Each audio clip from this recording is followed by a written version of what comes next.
bowl of noodles may seem like a simple enough meal, but in Japanese cuisine, that simplicity is the basis of an art form. This is the soul food of Japan. This is ramen.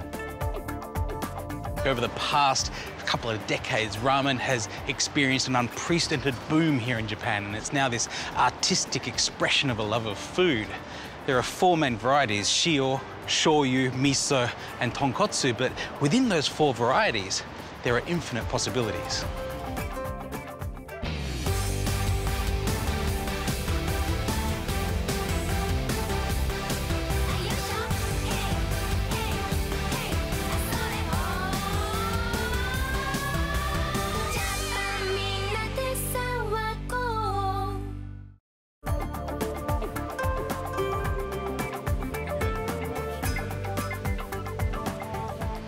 This is Kokugo Nigo-sen, but the locals here in Kobe know it by a different name. They call it Ramen Kaido, or Ramen Street.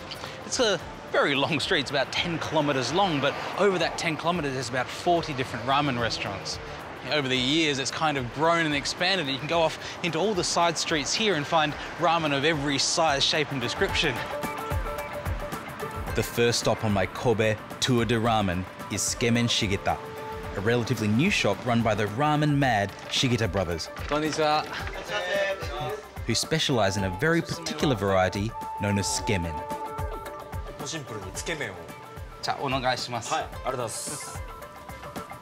They make their own noodles from wheat grown right here in Hyogo-ken, and the soup itself is a mixture of chicken and pork bones, also with some vegetables that are simmered in like a seafood broth.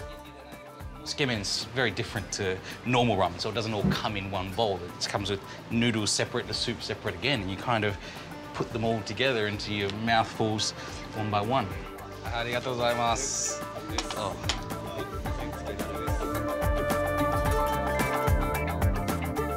Chiquita-san recommends to have just a couple of the noodles by themselves to get their flavour before you start diving into the soup. They do have a really nice flavour and especially texture. They're made with that wheat from this prefecture, and it's got little flecks of the whole grains in there still. Now this is how you eat tsukemen. Pick the noodles up, dunk them into the hot soup, and then out of the hot soup into your mouth. The thing with tsukemen is the noodles are always really thick, and to kind of grab onto all of that soup to pull it into your mouth.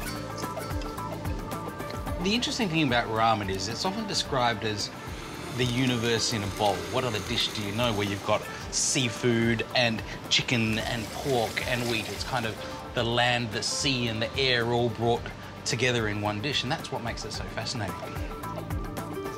And then, of course, once you've finished all your noodles, usually that would be getting towards the end of your ramen. But for tsukemen, there's always one more step to go.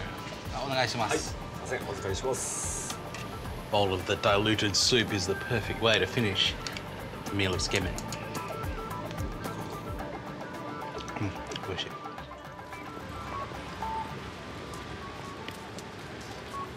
When you come to somewhere like Ramen Kaido, you can't stop at just one bowl. So just around the corner is my second course. This is Menya Shuhari, and I'm trying their specialty, Shio Ramen.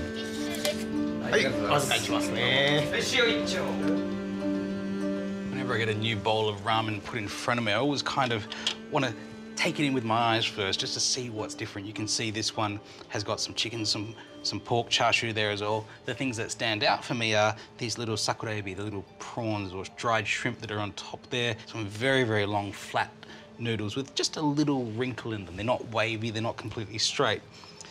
And then, of course, we can start with a taste test. Forget not slurping your soup like your mother taught you, because when you eat ramen, that's kind of the way you're supposed to do it.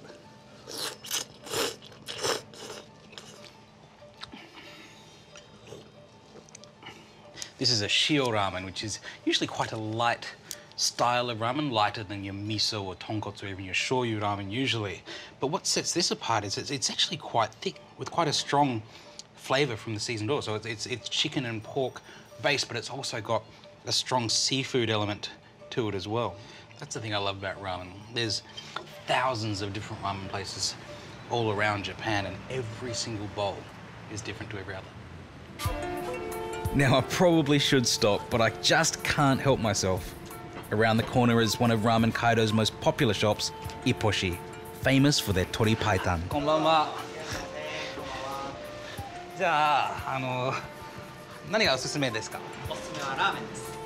This style of ramen, tori-paitan, is become so much more popular, and it's something I've noticed as well. Recently, there's been more and more tori-paitan, white chicken soup, noodle places opening up all around. As you can see, the changes in sort of art and culture of ramen. It used to be tonkotsu was the main game, but these days tori-paitan, shio, shoyu are all sort of fighting for supremacy.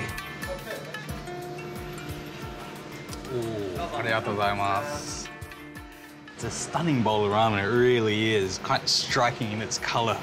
The soup itself is really thick, and it's kind of that rib-sticking, collagen-rich chicken bone broth.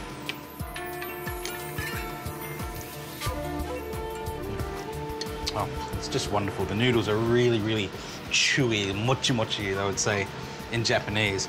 And the texture and consistency of that soup, it's thick and it's silky and gelatinous, and it's could be my favourite bowl of ramen today.